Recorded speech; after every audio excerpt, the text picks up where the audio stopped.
மன்னவனே உண்மைமை புரியுதப்பா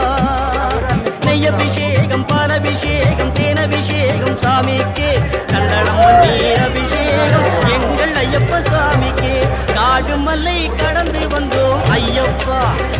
உன்னை காண நாங்கள் ஓடி வந்தோம் ஐயப்பா